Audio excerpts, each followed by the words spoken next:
Hi friends, welcome to Shilpa's culinary. ಇವತ್ತು ನಾನೊಂದು breakfast ರೆಸಿಪಿನ ತಂದಿದ್ದೀನಿ. ಅಂದರೆ ಅಕ್ಕಿ ರೊಟ್ಟಿ ಮಾಡೋದನ್ನು ಹೇಳ್ಕೊಡ್ತಾ ಇದ್ದೀನಿ. ಆದರೆ ಇವತ್ತಿಂದ ಏನು ವಿಶೇಷ ಅಂತಂದರೆ ಉಳಿದಿರೋ ಅನ್ನದಿಂದ ನಾನು ರೊಟ್ಟಿನ ಮಾಡೋದು ಹೇಳ್ಕೊಡ್ತಾ ಇದ್ದೀನಿ. ಮನೆಯಲ್ಲಿ ಎಷ್ಟೊಂದು ಅನ್ನ ಮಿಕ್ಬಿಟ್ಟಿರುತ್ತೆ, ಏನಪ್ಪ ಮಾಡೋದು, ಅನ್ನ ಈ ವೇಸ್ಟ್ ಮಾಡೋದಕ್ಕೂ ನಮ್ಗೆ ಇಷ್ಟ ಆಗೋದಿಲ್ಲ. ಅಂಥ ಟೈಮಲ್ಲಿ ಅನ್ನನ ಉಪಯೋಗಿಸ್ಕೊಂಡು ಮೃದುವಾಗಿ ಒಂಚೂರು ಕಷ್ಟಪಡ್ತಾರೆ ನೀಟಾಗಿ ಚೆನ್ನಾಗಿ ಅಕ್ಕಿ ರೊಟ್ಟಿ ಮಾಡೋದು ಹೇಗೆ ಅಂತ ಹೇಳ್ಕೊಡ್ತಾ ಇದ್ದೀನಿ. ಪ್ರಾಪರ್ ಅಳತೆ ಇಟ್ಕೊಂಡು ಚೆನ್ನಾಗಿ ಹೇಗೆ ಮಾಡೋದು ರೊಟ್ಟಿನ ಅಂತ ಹೇಳ್ಕೊಡ್ತೀನಿ. ಮೊದಲಿಗೆ ನಾನಿಲ್ಲಿ 1 ಬೌಲು ಉಳಿದಿರೋ ಅನ್ನ ತೊಗೊಂಡಿದ್ದೀನಿ. ಅದಕ್ಕೆ 2 ಬೌಲಷ್ಟು ಅಕ್ಕಿ ಹಿಟ್ಟನ್ನು ಹಾಕ್ಕೋಬೇಕು. ಅದಕ್ಕೆ ಸೇಮ್ ಬೌಲಲ್ಲಿ 3 ಬೌಲು ನೀರು ಹಾಕ್ಕೊಳ್ತಾ ಇದ್ದೀನಿ. ಇದನ್ನು ನೀವು ಅಳತೆನ ನೀವು ರೇಷಿಯೋನು ಜಾಸ್ತಿ ಮಾಡ್ಕೋಬೋದು. ನಿಮ್ಮ ಅಳತೆ ನಿಮಗೆ ಅನ್ನ ಎಷ್ಟು ಮಿಕ್ಕಿದೆಯೋ ಅದನ್ನು ನೋಡಿಕೊಂಡು ರೇಷಿಯೋನು ಡಬಲ್ ಮಾಡ್ಕೋಬೋದು. ಈಗ 1 ಬೌಲ್ ಅನ್ನನ ನಾನು ಮಿಕ್ಸಿ ಜಾರ್ಗೆ ಹಾಕಿ ಸ್ವಲ್ಪ ನೀರು ಹಾಕಿ ನುಣ್ಣಕ್ಕೆ ರುಬ್ಕೊಳ್ತೀನಿ. ನೋಡಿ, ಈ ಥರ ಸ್ಮೂತಾಗಿ ರುಬ್ಕೋಬೇಕು. ತುಂಬ ನೀರು ಹಾಕೋಕ್ಕೆ ಹೋಗಬೇಡಿ, ಸ್ವಲ್ಪ ನೀರು ಹಾಕಿ ಚೆನ್ನಾಗಿ ಗ್ರೈಂಡ್ ಆದರೆ ಆಯಿತು. ಸಾಫ್ಟಾಗಿ ಅದು ಬರಬೇಕು, ಹಿಟ್ಟು ಥರ ಚೆನ್ನಾಗಿ ರುಬ್ಕೊಂಡ್ಮೇಲೆ ಈಗ ನಾನು ಒಂದು ದಪ್ಪ ತಳ ಪಾತ್ರೆಯಲ್ಲಿ 3 ಬೌಲು ನೀರನ್ನ ಹಾಕಿ ಸ್ವಲ್ಪ ಉಪ್ಪನ್ನು ಹಾಕಿ ಕುದಿಯೋದಕ್ಕೆ ಬಿಡ್ತೀನಿ. ನೀರು ಚೆನ್ನಾಗಿ ಕುದೀತಾ ಇರಬೇಕು. ಕುದೀತಾ ಇರೋ ಟೈಮಲ್ಲಿ ನಾನು 2 ಬೌಲ್ ಅಕ್ಕಿ ಹಿಟ್ಟನ್ನು ಹಾಕ್ಕೊಳ್ತಾ ಇದ್ದೀನಿ. ನೋಡಿ, ಚೆನ್ನಾಗಿ ಹಿಂಗೆ ರೋಲಿಂಗ್ ಬಾಯ್ಲ್ ಅಂತ ಹೇಳ್ತಾರಲ್ಲ ಆ ಥರ ಹಿಂಗೆ ಕುದೀತಾ ಇರಬೇಕು ನೀರು. ಆ ಟೈಮಲ್ಲಿ ನಾವು ಅಕ್ಕಿ ಹಿಟ್ಟನ್ನು ಹಾಕಿ ಈಗ ಫ್ಲೇಮ್ನ ನಾನು ಕಡಿಮೆ ಮಾಡಿಕೊಂಡು ರುಬ್ಬಿರುವಂಥ ಅನ್ನನ ನಾನು ಇದಕ್ಕೆ ಸೇರಿಸ್ಕೊಳ್ತಾ ಇದ್ದೀನಿ. ಈ ಥರ ಮಾಡೋದ್ರಿಂದ ನಿಮ್ಮ ರೊಟ್ಟಿ ತುಂಬ ಸಾಫ್ಟಾಗಿ ಬರುತ್ತೆ. ಬೆಳಗಿಂದ ಸಂಜೆ ತನಕನೂ ಅದು ಹಾರ್ಡ್ ಆಗ್ದಲೇ ಅಂದರೆ ಗಟ್ಟಿ ಆಗ್ದಲೇ ಮೃದುವಾಗಿ ಇರುತ್ತೆ ರೊಟ್ಟಿ ತುಂಬಾ ಚೆನ್ನಾಗಿರುತ್ತೆ. ನೋಡಿ, ಈ ಥರ ನಾನು ರುಬ್ಬಿರೋವಂಥ ಅನ್ನನ ನಾನು ಅದಕ್ಕೆ ಸೇರಿಸ್ಕೊಂಡು ಲೋ ಫ್ಲೇಮಲ್ಲೇ ನಾನು ಇದಿಷ್ಟನ್ನು ಕೈ ಆಡ್ಕೊಳ್ತಾ ಇದ್ದೀನಿ. ನೀರು ಕಂಪ್ಲೀಟಾಗಿ ಈ ಹಿಟ್ಟನ್ನು ಹೀರ್ಕೊಂಡಿದೆ. ಈಗ ನೀರೆಲ್ಲ ಕಡಿಮೆ ಆಗೋಗಿದೆ. ಹಿಟ್ಟು ಮತ್ತು ನಾವು ರುಬ್ಬಿರೋಂಥ ಅನ್ನದ ಪೇಸ್ಟ್ ಏನಿರ್ತಲ್ಲ ಅದನ್ನು ಎರಡು ಚೆನ್ನಾಗಿ ಗಂಟಿಲ್ದಲೇ ಮಿಕ್ಸ್ ಮಾಡ್ಕೋಬೇಕು. ಆದಷ್ಟು ನೀವು ಈ ಮುದ್ದೆ ಮಾಡೋವಂಥ ಕೋಲಿದ್ದರೆ ಅದನ್ನು ಉಪಯೋಗಿಸ್ಕೋಬೋದು, ಇಲ್ಲಾಂದರೆ ವುಡನ್ ಸ್ಪ್ಯಾಚುಲಾ ಬರುತ್ತಲ್ಲ ಅದನ್ನು ಉಪಯೋಗಿಸ್ಕೊಂಡು ಮಾಡಿ. ಆದಷ್ಟು ಲೋ ಫ್ಲೇಮಲ್ಲೇ ಮಾಡಿ ಈ ಥರ ಚೆನ್ನಾಗಿ ಮಿಕ್ಸ್ ಮಾಡಿಕೊಂಡು ಗಂಟಿಲ್ದಲೇ ಒಂದು ಸ್ಟವ್ ಆಫ್ ಮಾಡಿ 1 ನಿಮಿಷ ಲಿಡ್ನ ಮುಚ್ಚಿಟ್ಟು ಆಮೇಲೆ ನಾವು ತಗೊಳ್ಳೋವಂಥದ್ದು. ಈಗ ಚೆನ್ನಾಗಿ ಹಿಟ್ಟು ಚೆನ್ನಾಗಿ ಬೆಂದಿದೆ. ಅದು ಈಗ ಬೆಂದಿರೋಂಥ ಹಿಟ್ಟನ್ನು ನಾನು ಅರ್ಧ ಪೋರ್ಷನ್ ಈಗ ತಟ್ಟೆಗೆ ಹಾಕಿ ತೋರಿಸ್ತಾ ಇದ್ದೀನಿ. ಈಗ ನೋಡಿ, ತುಂಬ ಬಿಸಿ ಇರುತ್ತೆ ಹಿಟ್ಟು, ಚೆನ್ನಾಗಿ ಬೆಂದಿದೆ. ಕೈ ಅಂಟ್ಕೊಳ್ಳಿಲ್ಲ ಅಂದರೆ ಹಿಟ್ಟು ತುಂಬ ಚೆನ್ನಾಗಿ ಬೆಂದಿದೆ ಅಂತ. ಈಗ ನಾವು ಅದನ್ನು ನಾದ್ಕೋಬೇಕು. ತುಂಬಾ ಏನು ನಾದೋದು ಬೇಕಿಲ್ಲ, ಸಾಫ್ಟಾಗಿರೋದ್ರಿಂದ ಹಿಟ್ಟು ಏನು ನಾದೋದು ಬೇಕಾಗಿಲ್ಲ. ಸ್ವಲ್ಪ ಬಿಸಿ ಇದೆ ಅಷ್ಟೇ. ಅದಕ್ಕೆ ನಾವು ಕೈಗೆ ಸ್ವಲ್ಪ ನೀರನ್ನ ಹಚ್ಕೊಂಡು ಈ ಥರ ತುಂಬ ನೀರು ಏನು ಬಳಸೋಕೆ ಹೋಗಬೇಡಿ, ಯಾಕೆಂದರೆ ನಾನು ಆಲ್ರೆಡಿ ರುಬ್ಬಿರೋ ಅಂಥ ಅನ್ನದ ಪೇಸ್ಟ್ ಎಲ್ಲ ಹಾಕಿರೋದ್ರಿಂದ ಸಾಫ್ಟಾಗಿರುತ್ತೆ. ಸ್ವಲ್ಪ ಅಷ್ಟೇ ಕೈಗೆ ನೀರು ಅಂದ್ಕೊಂಡು ಚೆನ್ನಾಗಿ ನಾದ್ಕೋಬೇಕು. ತುಂಬ ಸುಡ್ತಾ ಇರುವಾಗ ಬೇಡ, ಸ್ವಲ್ಪ ಬೆಚ್ಚಗಿರುವಾಗ ನಾದ್ಕೊಳ್ಳಿ.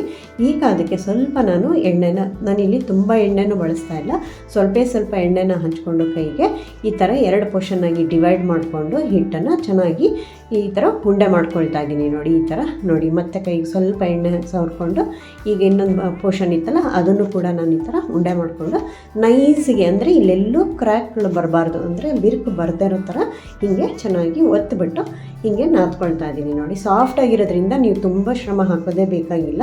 ಲೈಟಾಗಿಯೇ ಈ ಥರ ಸುತ್ಕೊಳ್ತಾ ಬಂದರೆ ಹಿಟ್ಟು ಈ ಥರ ನೋಡ್ಕೊಳ್ಳಿ ಚೆನ್ನಾಗಿ ಬಂದಿದೆ. ಇವಾಗ ಸಾಫ್ಟಾಗಿದೆ.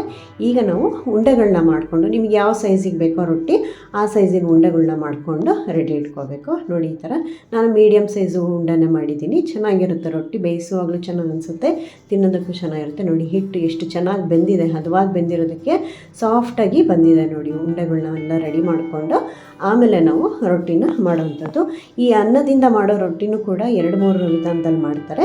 ನಾನು ಇದು ಒನ್ ಆಫ್ ದ ಟೈಪ್ ಅಷ್ಟೇ ಇದನ್ನು ತೋರಿಸ್ತಾ ಇರೋದು. ಇನ್ನೊಂದನ್ನು ನಾವು ಹಿಟ್ಟು ಕುದಿಸ್ದಲೇ ಮಿಕ್ಸಿ ಜಾರ್ಗೆ ಅನ್ನ ಮತ್ತು ಹಿಟ್ಟು ಹಾಕಿ ಮಾಡೋದು ಇನ್ನೊಂದು ವಿಧಾನ. ಅದನ್ನು ಇನ್ನೊಂದು ಸತಿ ಯಾವಾಗಲಾದರೂ ತೋರಿಸ್ತೀನಿ. ಈಗ ಇದು ಮೃದುವಾಗಿ ಮಾಡೋವಂಥ ರೊಟ್ಟಿದು ತೋರಿಸ್ತಾ ಇರೋದು ಮೆಥಡು.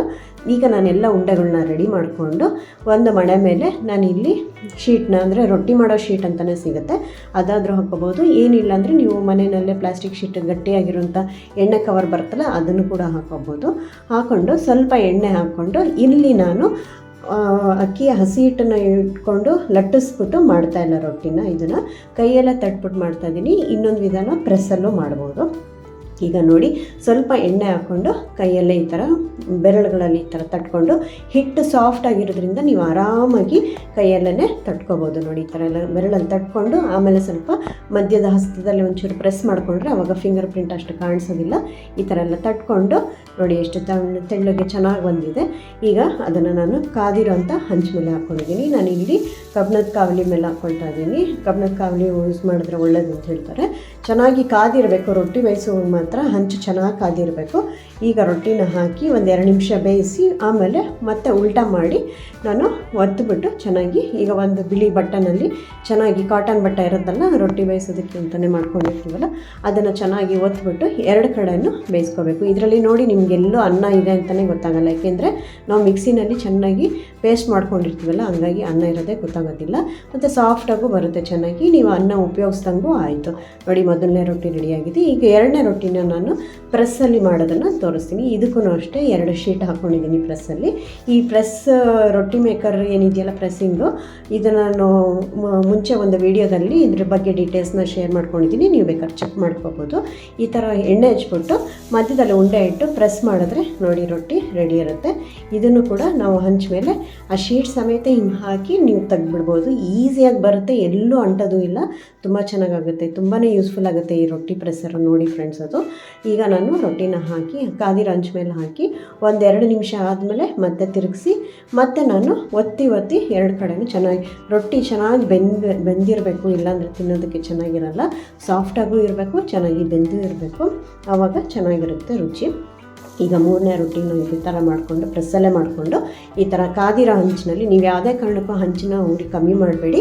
ಪ್ರತಿ ಸಾರಿ ರೊಟ್ಟಿ ಹಾಕೋಕ್ಕೆ ಮುಂಚೆ ಒಂದು ಸತಿ ಬಟ್ಟನಲ್ಲಿ ಒರೆಸ್ಕೊಂಡು ಆಮೇಲೆ ಹಾಕ್ಕೋಬೇಕು. ನೋಡಿ ಎಷ್ಟು ಚೆನ್ನಾಗಿ ಉಬ್ಬು ಬರ್ತಾಯಿದೆ ರೊಟ್ಟಿ. ಅಕ್ಕಿ ರೊಟ್ಟಿ ತುಂಬಾ ಚೆನ್ನಾಗಾಗುತ್ತೆ, ಅನ್ನದಿಂದ ಮಾಡಿರೋದು ಅಂತ ನಿಮಗೆ ಗೊತ್ತೇ ಆಗೋದಿಲ್ಲ. ನೋಡಿ ಎಷ್ಟು ಚೆನ್ನಾಗಿ ಉಬ್ತಾಯಿದೆ ನೋಡಿ ಫ್ರೆಂಡ್ಸ್. ನಾನು ಇಲ್ಲಿ ಭಾಳ ಕಡಿಮೆ ಎಣ್ಣೆ, ಕೈ ಸವರ್ಕೊಂಡು ಎಣ್ಣೆನ ಅಷ್ಟೇ ನಾನು ಉಪಯೋಗಿಸ್ತಾ ಇರೋದು, ತುಂಬ ಎಣ್ಣೆ ಬಳಸಿಲ್ಲ. ಮತ್ತು ನಾನು ಹಿಟ್ಟನ್ನು ಕೂಡ ಹಾಕಿ ಲಟ್ಟಿಸಿಲ್ಲ, ಇದು ಹಾಗೆಯೇ ಪ್ರೆಸ್ ಮಾಡಿರೋವಂಥ ರೊಟ್ಟಿ. ಇದು ರೊಟ್ಟಿನಲ್ಲೇ ಸುಮಾರು ವೆರೈಟಿ ಮಾಡ್ತಾರೆ, ಈ ಥರ ನಾನು ಈ ವಿಡಿಯೋದಲ್ಲಿ ತೋರಿಸ್ತಾ ಇದ್ದೀನಿ. ನೋಡಿ ಎಷ್ಟು ಚೆನ್ನಾಗಿ ಉಬ್ಬಿದೆ ರೊಟ್ಟಿ.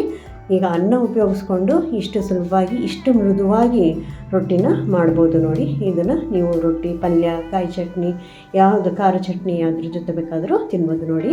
ನಾನು ಇಲ್ಲಿ ಇಷ್ಟು ಸಾಫ್ಟಾಗಿ ರೊಟ್ಟಿ ಮಾಡಿ ತೋರಿಸಿದ್ದೀನಿ. ನೀವು ಒಂದು ಸತಿ ಈ ಥರ ನಾನು ತೋರಿಸಿರೋ ಅಳತೆನನ್ನೆಲ್ಲ ನೋಡಿಕೊಂಡು ಇದೇ ಥರ ಮಾಡ್ಕೊಬೋದು ನೋಡಿ. ಎಷ್ಟು ಸಾಫ್ಟಾಗಿದೆ. ಇದು ಸಂಜೆವರೆಗೂ ಹೀಗೆ ಇರುತ್ತೆ.